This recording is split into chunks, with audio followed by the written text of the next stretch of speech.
Get ready for action because we are diving straight into the heat. Waldo Cortes-Acosta just dropped some serious truth bombs after confronting rising heavyweight Josh Hokit following a nasty callout earlier this year. Cortes-Acosta was absolutely furious after Hokit challenged him and insulted his family, leading to a fiery confrontation where Cortes-Acosta told Hokit he was not worth anything and warned him to prepare himself for a fight. Tired of dropping your phone or struggling to hold it with one hand? The PopSocket's Pop Grip gives you a secure grip, works as a phone stand, and even lets you swap the top for a fresh new look. Simple, useful, and perfect for everyday phone use. Click the link in the comments to grab yours on Amazon. Next up, we break down all the must-watch matchups for UFC 328. We have Khamzat Chimaev defending his middleweight title against Sean Strickland. But we are also looking at the flyweight title fight between TKO Taira and Joshua Van, where Taira's next-level grappling skills could crown him the new champion. Then we look at the action on the cards with Clayton Carpenter taking on Jose Ochoa, where we break down why Carpenter is the underdog you need to back, and King Green facing Jeremy Stephens in a fight that could go to a decision. Plus, we analyze the high-stakes parlay featuring Pat Sabatini and Yaroslav Amosov. And finally, we look at the massive financial powerhouse behind the action. TKO Group Holdings LLC just reported a phenomenal first-quarter revenue of $1.597 billion, driven by the UFC and WWE, and executives are signaling massive growth heading into the summer with major events planned. Don't miss a second of this news. Stay tuned right here. Waldo Cortes-Acosta has publicly confronted rising heavyweight Josh Hokit following inflammatory comments made by Hokit earlier this year. The confrontation stemmed from a challenge Hokit issued to Cortes-Acosta at UFC 324 in January, where Hokit called Cortes-Acosta a deadbeat father after Cortes-Acosta secured a TKO victory over Denzel Freeman. Reacting strongly to the remarks that targeted Cortes-Acosta and his family, the Dominican fighter confronted Hokit at the Meta Apex in Las Vegas. Speaking at UFC 328 Media Day, Cortes-Acosta detailed the intensity of the exchange.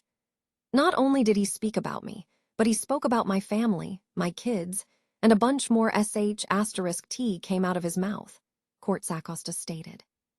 He recounted confronting Hokit in the ring, telling him, "You're not worth anything. You better prepare yourself well because one day you and I are going to fight." Cortes-Acosta noted that Hokit later approached him to apologize, suggesting the initial comments were calculated for media attention to secure a future fight. Cortes-Acosta dismissed the apology, labeling Hokit as a F***-seeking idiot.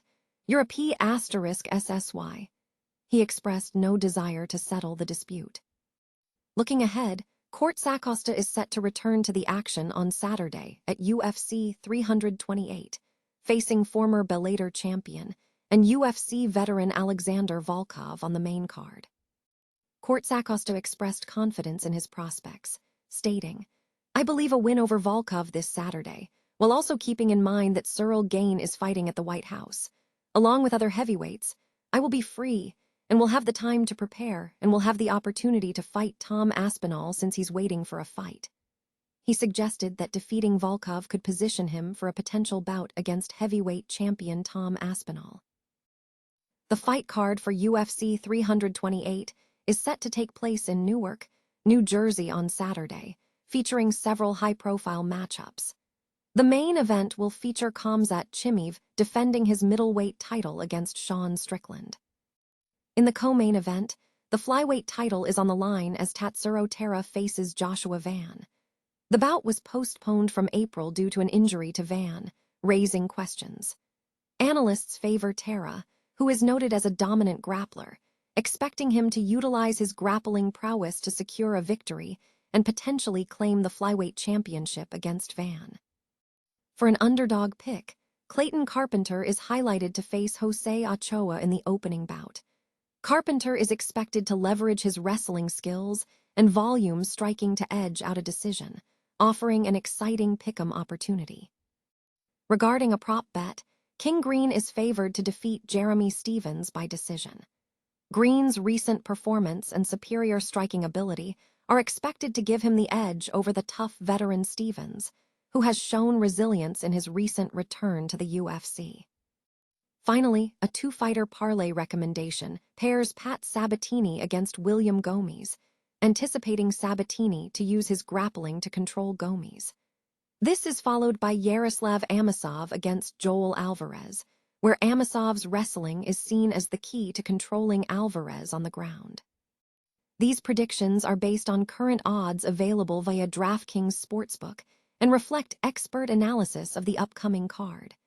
Fans are encouraged to check various sportsbooks for the latest betting promotions. The atmosphere at UFC 328 Media Day was charged as Waldo Cortes-Acosta engaged in a heated exchange with fellow fighter Josh Hokit. The interaction reportedly escalated into a verbal confrontation, with Cortes-Acosta reportedly using strong language directed at Hokit. The exchange, captured by media outlets, highlights the intense, competitive nature of the professional fighting scene and the often volatile interactions that occur between athletes in the high-stakes environment of the Ultimate Fighting Championship. Details surrounding the specific nature of the choice words exchanged remain focused on the intensity of the confrontation witnessed during the event. TKO Group Holdings LLC, the parent company of WWE and UFC, announced a strong financial start to 2026, reporting first-quarter revenue of $1.597 billion. This figure represents a 26% increase in revenue for the publicly traded company in 2026, largely driven by robust performance from both the UFC and WWE. The revenue breakdown showed significant growth for both entities. WWE's revenue reached $475.7 million in the first quarter of 2026, marking an $84.2 million increase from the same period in 2025.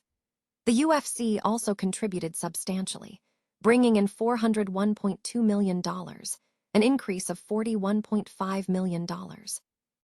In addition to the revenue surge, TKO executives highlighted significant capital return activity, noting that the company returned approximately $1 billion to equity holders through stock buybacks, dividend payments, and other distributions.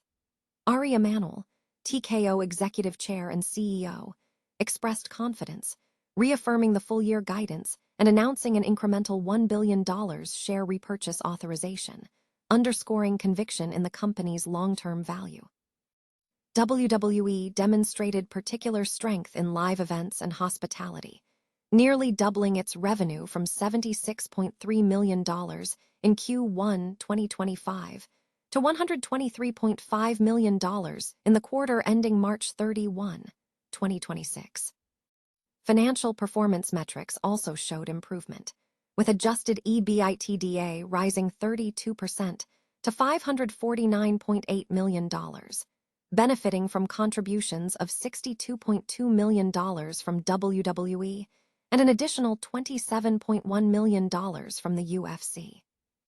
TKO executives are targeting a total revenue between $5.675 billion and $5.775 billion for 2026, with major upcoming events, including UFC Freedom 250 at the White House and the on-location FIFA World Cup partnership, set to drive audience growth and cultural relevance throughout the summer.